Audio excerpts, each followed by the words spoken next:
5, 4, 3, 2, 1. The pandemic has caused leadership crises across the country for many leaders in this country, including CEOs that suddenly have to lead a remote team. We'll be talking about that with an expert next on the Jeff Crilley Show.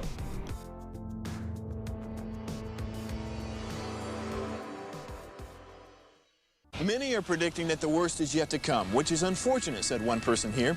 Until now, they've enjoyed the reputation of being the nation's icebox. Watched a burglar in his home this morning by webcam. As a journalist of over 25 years, stories are what make my world turn. Reporting live from the Dallas newsroom tonight, Jeff Crilley, Fox 4 News. But in 2008, I took the jump from my familiar life and started a PR firm from my home. We're talking about anyone with a camcorder like the one I'm using becomes a television network. We started slowly growing the company, and we now have over 100 clients, and we've branched into the world of live digital broadcasting. I now own 8 different TV studios and have a huge team, and the stories that I now get to share are sometimes the most important of my life. Life has a funny way of coming around full circle. This is the Jeff Crilley Show. So I am a CEO, and I have a confession to make. A couple of months ago, we got locked out of our studios. We couldn't be in our beautiful studios, and as a leader, I was concerned. I mean, how do you lead a team remotely? To talk about that right now, Lisa Harrington. She is a business strategy expert. She is the CEO and founder of Abiding Strategy. Thank you for coming on the show. Thank you for having me. I really appreciate the time. Well, one of your expertise is coming up with strategies for companies and helping them with that. Well, everything got blown out a few months ago. What's it been like for you? Well, fortunately, as a coach and a strategy person, I can do the strategic workshops by Zoom. I can still talk to my clients by phone. I can make sure they're okay. So personally, it's been great, but the stress levels that I'm feeling out of my clients' offices has escalated in a big way.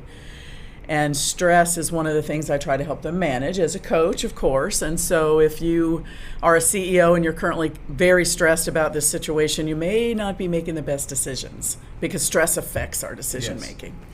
So well, there's that famous saying, if you fail to plan, you plan to fail. That's right. And you probably run into a lot of CEOs who don't really have a plan. Well, we know, according to some studies, that only about 20% of American businesses have any plan at all for strategy. So it's a big, wide path for me to do my strategy work. Lots of people that need that help, even the ones that do it, tend to put it in a drawer and not look at it again. And now with the pandemic, a lot of people are having to reset their strategy and figure out a new way to do things. Absolutely. I've got to believe that you're busy because there wasn't a handbook for the pandemic where every CEO could just pull it off the shelf and say, oh, chapter 3, pandemics. Yeah, there's not really a policy for this.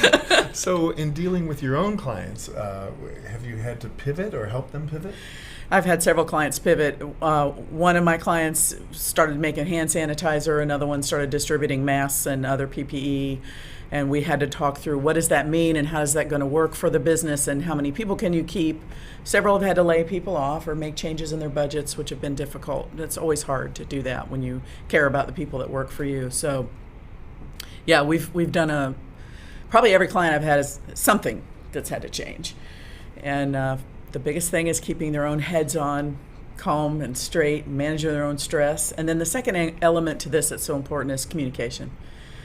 We don't do it well anyway as humans, and when we're stressed, it gets even worse. And in this pandemic, man, the need for extra communication, you really can't say things too often right now because people aren't there. That's part of the remote work problem.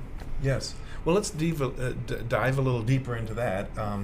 I have to believe that there were a lot of companies that had great workplace culture, and then now we're all remote. Well, that can bring out the best and the worst in employees. Maybe you have an outgoing employee who suddenly is not getting that energy from coworkers, right. And now that outgoing employee is shriveling up. Right. How do you deal with that? Well, the key is to remember that we're herd animals. That's what humans are. So if you're having to be remote, you still have to be remote together. So everybody's zoomed out. I understand it's been 6 months, but you have to have those meetings where people are together and they can see each other and look in each other's eyes and be connected in that way, even though it's not physical connection. If it's just one-on-one meetings all the time, you never get that group dynamic. And frankly, that's where the best ideas come from. So not only do you have the emotional impact on the employee who's isolated and needs to be around people, as most of us do, but you're not getting the best ideas because there's not that back and forth dialogue around a table with many people. And one of the things I love about you, Lisa, is you give away the wisdom. You have a very active social media. We want to run one of your video tips right now. Hi, I'm Lisa Harrington, and I'm your strategic coach. This is our 4th video in the series, and today we're going to be talking about how it can be lonely at the top.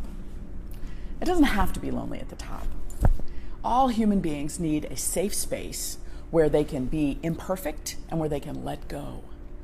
But expectations are so high for us as CEOs. People need more from us, and they expect more from us. So how do we get what we need? Very rarely are we asked how we can get some help. So we have to take on the role of getting professional and personal help for ourselves. Our friends and family can be helpful. You can take some of this stuff to home and talk to them about it. However, sometimes they've had enough and they don't want to. And sometimes they don't really understand our business well enough to help us. So we could tap into peer groups, which are amazing if they're well managed. Or you could get a coach. I wish I'd had a peer group or a coach back when I was a corporate CEO. It would have been very helpful. The biggest thing, though, is to give yourself permission to need the help. After all, even Nolan Ryan needed a coach. All great sports people need coaches. It's part of the way that we learn to see what we don't see. How do we know if we don't know? So, I'd love to hear from you about what your best strategy is for avoiding the loneliness at the top. Thank you for listening, and I'll see you next week. Brilliant tip. Thank you. And since you mentioned peer groups, I want to brag about you are a Vistage chair. That's right. Remind everybody about Vistage. Vistage is a 60-year-old CEO coaching organization. We have 25,000 members around the world. And one of the things I love about Vistage, and the reason that I chose Vistage as my coaching spot when there's many options, is that they treat the whole human being, the whole person of the CEO, and not just the business element, because we are who we are. I like to say you carry yourself with you wherever you go. So you have to deal with all those elements about the person as well. So Vistage, we have some dynamic proof about how well it works to be in a peer group. If anyone's interested, they can ask me about it. Yeah, and website is vistage.com? Yes, or you can go to my website, abidingstrategy.com, and it'll link you over. Perfect. Let's talk about your coaching style, because I have to believe that there are a lot of CEOs watching this and they're like, oh no, she would judge me.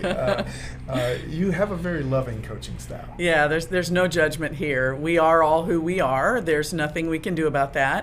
But we can find the best parts of ourselves and pull out more of the good and manage the things that we don't do as well. That's part of the style that I use. I've been told I do management with a heart. It's something that people have said about me that I really try to emulate. And I think that when someone has a problem and they know they're in a safe place where there is no judgment, where there's no reason for them to worry about bringing up a problem, you can get to a faster solution. One of the reasons Vistage is so valuable is because when you have people you can talk to about these things, you can make a decision more quickly. And it's usually a better decision because more than one brain has been working on the problem. And as you mentioned, Nolan Ryan had a coach, Tiger Woods has a coach. You actually need somebody to show you where your blind spots are. That's all about the blind spots. Even there's a TED Talk, I forget the guy's name, but he did about how surgeons even need a coach to help them eliminate fatigue and how they're doing things in the surgery suite or help the patient get better faster. So having that outside set of eyes is just incredibly important. But sometimes I have a client who told me when we first started, she says, some days I just need to vent. Lisa, just let me vent. I don't need you to solve it. And that's okay too. Yes. I mean, you just got to get it off your chest. That's wonderful. I want to brag about your book, Taking in Strays, probably one of my favorite titles of all time. So the full title is Taking in Strays, Leadership Lessons from Unexpected Places. Tell us how you came up with the title. Well, I've had a couple dozen at least strays that I've taken in over the years.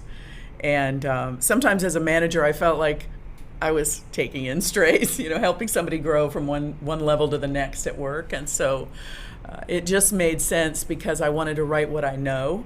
And I know about animals and I know about leadership. And so they're just fun analogies with very serious leadership lessons about how to run your company, do better for yourself, do better for your people. Give us one takeaway from the book. Well, the first chapter is about communication, which is one of the three-legged stools of my practice is communication coaching. And my dog Angel was one of those animals that just every fiber of her being communicated what she wanted to tell you as the owner. She would use her body and her bark would change. And so it ties back to communication being body language, tone of voice, facial expressions, and then maybe the words you choose to say. It all goes together. And so that's my favorite story in the book.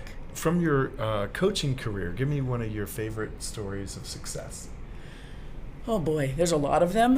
The one that I just really landed on recently, that I have a client who not only has me coaching him as a CEO, he's got me working with his executives as their coach. He had me run the strategy session for them. And just today I found out that they're doing yet another piece of one of their employee culture things that they're working on is going to have every day they're going to focus on one of their values.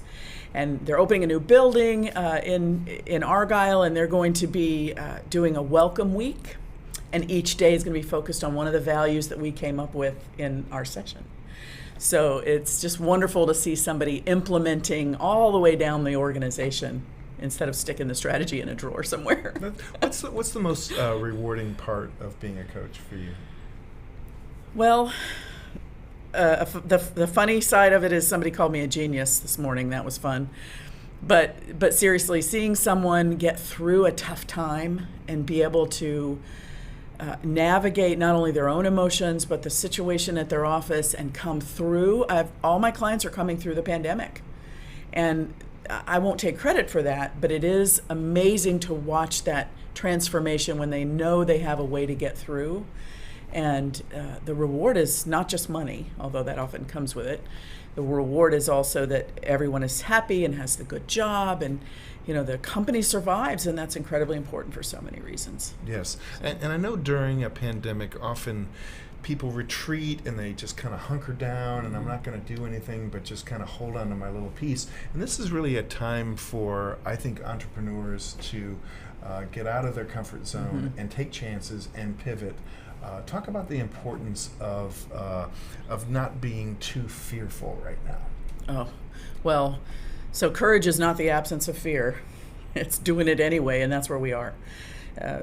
Deciding to pivot your company to make hand sanitizer instead of whatever you made before, and there's lots of people doing that. One client pulling PPE and face masks because they want to help, but it also helps them survive. Several of my clients have a give back policy, some kind of social responsibility type thing where they give back, and they've ramped all that up during the pandemic because there's only, if we don't all make it, then none of us make it. And I really like helping them to see that too. Wow, you have been an amazing guest. We're going to put your website up so everybody can get in touch with you.